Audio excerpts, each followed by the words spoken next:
अगर हम इस वक्त बात करें, यूनुस खान पाकिस्तान के क्रिकेट का एक बहुत बड़ा नाम है और उन्होंने अपनी एक स्टेटमेंट जारी की।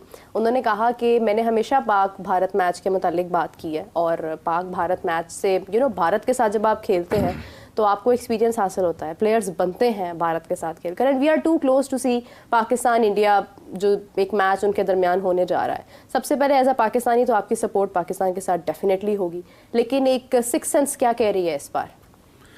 नहीं, सिक्स सेंस भी मेरी यही कह रही है कि जिस तरह से अब हमारे वो चंद खिलाड़ी के जो बज़ाहिर आउट ऑफ फॉर्म थे, जिनके बल्ले से रन्स नहीं उगल रहे थे और अब उन्होंने रन्स करना शुरू कर दिए, तो ये मैच कोई इतना आसान जो है वो नहीं होगा। या हम ये नहीं कह सकते कि जनाब वो कोई हमें तरने वाला समझ के हज़म कर जाएंगे, यूँ नहीं होगा। बल्कि ये कि उन्हें भी अब हमें हमारे हवाले से ना सोचना पड़ेगा और ये देखना पड़ेगा कि बाबर आजम को ही ले लीजिए आप, कि एक खासा वो चल रहा था ड्रॉबैक उनके लिए और बड़ी बातें हो रही थी कि जी पता नहीं अब क्या हो गया बाबर को। बाबर ने रन्स करना शुरू कर दिया। उसका रन्स करना जो है ना वो एक अलार्मिंग है उनके लिए, टली है। कुछ पंजाबी च कहना है ना, टली बज गई है, टली बज गई उनकी, ठीक है ना। इधर आपके जो कप्तान हैं वो भी स्कोर कर रहे हैं और मेरा ख्याल है कि ये चूँकि 50 ओवर का मैच होगा, इसमें खासा टाइम होता है, तो मैं ये दो खिलाड़ी फिर नीचे से हमें ऊपर से भी हमें बहुत अच्छी सपोर्ट मिली और हमारा वो जो नौजवान है उसने कमाल करके रख दिया जनाब, और सायम अयूब ने। तो ये सारी चीज़ें हैं। फिर नीचे आगा को भी देख लें आप, वो भी स्कोर कर रहा है। बल्कि अब तो आगा का जो करैक्टर है वो हाफिज साहब वो एक मैच विनर के तौर के ऊपर सामने आया है। बहुत अरसे से पाकिस्तान के पास कोई ऐसा खिलाड़ी नजर नहीं आ रहा था जो फिनिश करे, जो गेम को ख़त्म करे और आखिर तक लेके जाए। सो ये है कि आगा ने ये बता दिया कि नहीं, अभी ये मिट्टी बड़ी ज़रखेज़ है और इसके अंदर फिनिशर जो है वो भी मौजूद हैं।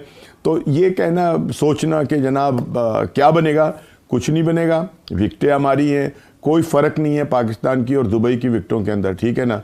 तो अगर तो ये सारा सिनेरियो जो है वो हमारे हक में है, तो भारत भी अब सोच रहा होगा कि उसे खेलना कैसे है। राजा साहब, ये जैसे आपने जिक्र किया कि कारकर्दगी का, बैटर्स की कारकर्दगी का आपने जिक्र किया है, बॉलर्स भी वापस आ रहे हैं अपने रंग में ना? यकीनन हाफिज साहब, और इस पर तो आपने पिछले कई प्रोग्रामों में बड़ा सैर हासिल तबसरा जो है वो किया है कि जो बॉलर्स की कारकर्दगी है, अब हमारे वो बॉलर के जो सिर्फ 28 और 29 के ऊपर ही रुके हुए थे, 130 तक वो जा रहे थे, अब वहाँ पर हमने उन बॉलर्स को भी 140-42 तक जाते हुए देखा है।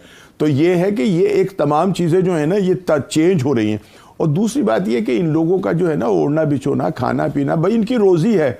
अगर तो ये अपनी दुकान को ज़्यादा बेहतर नहीं चमकाएंगे, उसके अंदर जनाब वैरायटी नहीं लेकर आएंगे, तो फिर गाहक नहीं आता, ठीक है ना। मुश्किल तो इनके लिए भी है। सो ये है कि हमारे बहुत सारे खिलाड़ियों ने ना अब रफ्ता कम बैक करना शुरू किया है और अभी चूँकि दरमियान में 2 महीने जो हैं हमारे पास मौजूद हैं, इसमें बहुत सारी चीज़ें जो हैं वो ठीक भी होंगी। तो पाकिस्तान टीम से मतलब किसी बुरी कारकर्दगी के हवाले से सोचना जो है ना, मैं ये समझता हूँ कि वो ठीक नहीं होगा। और वैसे भी भाई ये तो मलंगों की टीम है, ये जब जी चाहता है इनका जनाब ये उड़ा के रख देते हैं दूसरे को, और जब मूड नहीं होता तो फिर ये अमेरिका से भी हार जाते हैं। लेकिन ये अब कुछ तब्दील होगा। ये मामला जो है ये कोई मतलब ऐसा नहीं है कि कोई उनके सामने भी, एक तो हम डिफेंडिंग चैंपियन हैं, हमारे पास हम चैंपियन ट्रॉफी के चैंपियन हैं, हमें अपना एजाज़ क्या दिफा भी करना है। दूसरी बात ये कि भारत को अब एक बेहतरीन मुंह तोड़ जवाब देने का वक्त है और आप ना गालम गलोजी से या ज़बान दराजी से या लफ्ज़ों से किसी के साथ लड़ाई नहीं करते, बल्कि जो ज़हीन लोग होते हैं वो कारकर्दगी से जवाब देते हैं कि भाई ऐसे नहीं ऐसे है। तो एक बेहतरीन जवाब देने का वक्त जो है ना वो भारत को अब हमारे पास फिर मौजूद है कि हम उसे एक अच्छी मतलब शानदार कारकर्दगी दिखाते हुए उनको बता दें कि भाई हम क्रिकेट की बड़ी ताकत हैं, हमें इतना आसान लेना जो है वो अच्छा नहीं है। तो ये है कि ये कई हवालों से ये टूर्नामेंट जो है ये बड़ा पैगाम देने जा रहा है दुनिया को। बिल्कुल सही है हाफिज साहब, बड़ी बेसब्री से हमें इंतजार था चैंपियंस ट्रॉफी के स्केड्यूल का और फाइनली वो घड़ी आ गई है जब स्केड्यूल फाइनली हमारे पास जो है वो आ चुका है। तो क्या कहना है इस हवाले से? देखिए, बड़ा एक खुश आइंद है कि एक चीज़ें वजाहत उनकी हो गई है और कोई उसमें अब हाम नहीं है। राना साहब के अब आपके पास ये वेन्यूज़ है, यहाँ आपने खेलना है, तो कम से कम टीमों को अपनी तैयारियां करने का मौका मिलेगा। लेकिन राना साहब, जहाँ तक इस चीज़ का ताल्लुक है कि अब इंडिया ने खेलने अपने सारे के सारे मैचेस यूएई में। लेकिन जो उनके साथ खेलने वाले हैं मैचेस, जिन्होंने उनके साथ खेलना है इंडिया के ख़िलाफ़, पाकिस्तान ने कुछ 2 मैचेस पाकिस्तान में खेलने हैं, यूएई में खेलने हैं, एक इसके अलावा इंडिया के जो 2 मैचेस हैं बांग्लादेश, न्यूजीलैंड, वो उन्होंने यूएई में खेलने हैं। तो ये आप लगते हैं कि इंडिया को थोड़ा फ़ायदा होगा प्लेइंग स्क्वाड के एतबार से, क्योंकि उनको पता है कि उनके तो सारे के सारे मैचेस एक ही वेन्यू के ऊपर हैं, बाकी टीमों के नहीं हैं। अच्छा, नहीं, इसमें एक चीज़ है कि भारत की टीम के हवाले से मैं ये समझता हूँ कि वेन्यू जो है ना वो कोई इतनी ज़्यादा वो नहीं रखता। अगर तो आपके प्लेयर्स की परफॉर्मेंस अच्छी है और वो जिसको कहते हैं ना कि वो तो मतलब उनका तो सारा कुछ है ही ओढ़ना बिचोना क्रिकेट, तो वो उनके लिए एक्सक्यूज़ कोई नहीं होता कि यार ये वेन्यू है ऐसा था, हम इस पे नहीं खेल सके, ये यूं था, ऐसे था, ऐसे था। प्रोफेशनल है। और बांग्लादेश जो है, अगर भारत और बांग्लादेश का करे तो उनका भी कोई ज़्यादा जो है ग्राउंड के हवाले से कोई इतना ज़्यादा वो नहीं है। वहाँ की विकटें और यहाँ की और भारत की विकटें जो हैं वो तकरीबन कमोबेश एक ही मिजाज की होती हैं, तो ये कोई इतना ज़्यादा बड़ा फ़र्क जो है नहीं होगा। लेकिन हाँ, भारत चूँकि एक ही जगह टिका रहेगा, वो दुबई के अंदर रहेंगे और वो जनाब जाहिर है कि इधर उधर नहीं होंगे, ना ट्रैवलिंग का उनको कोई प्रॉब्लम होगा, ना कहीं ग्राउंड का कोई मसला होगा, ना कोई मौसम का उनके लिए मामला होगा। उनको थोड़ा सा एज ज़रूर होगा यकीनी तौर के ऊपर, लेकिन ये कि कोई, मैं ये समझता हूँ कोई इतना बड़ा मसला जो है वो नहीं होगा।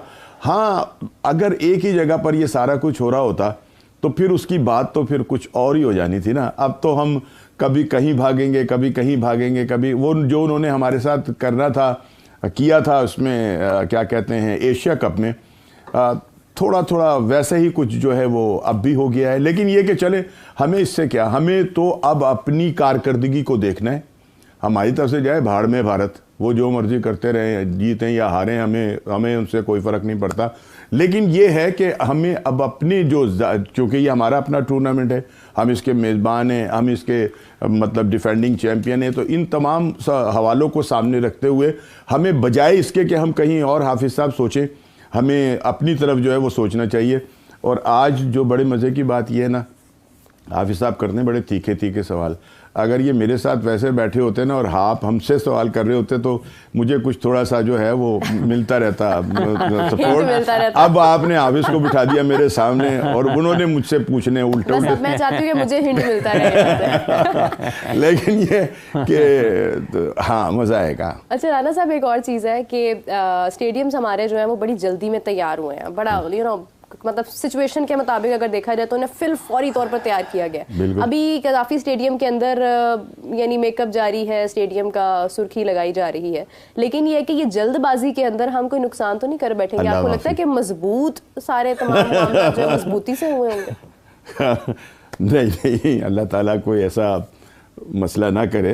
बड़ा जिसको कहना चाहिए अच्छा मटेरियल इस्तेमाल हो रहा है वहाँ और बड़ा मजबूत मटेरियल इस्तेमाल हो रहा है। ऐसा लगता है चेक करके आए हैं। हाँ, नहीं, आप भी, आपका दौरा भी रहता है वहाँ, ऐसी बात नहीं है। सीमेंट पूरी लग रही है। ठीक है ना। तो ठेकेदार बचा नहीं रहे उसमें से। अच्छा। तो ये बजरी भी पूरी लग रही है और कोई अल्लाह ना करे कि कोई ऐसी मतलब बात हो कि जो हमारे लिए जल्दी में तो ज़रूर हो रहा है, यकीनन जल्दी में हो रहा है, लेकिन काम अच्छा हो रहा है। लेकिन हमें कदाफी स्टेडियम से हट के ज़रा अपना एक और वेन्यू की तरफ भी देखना चाहिए कि वहाँ क्या हो रहा है।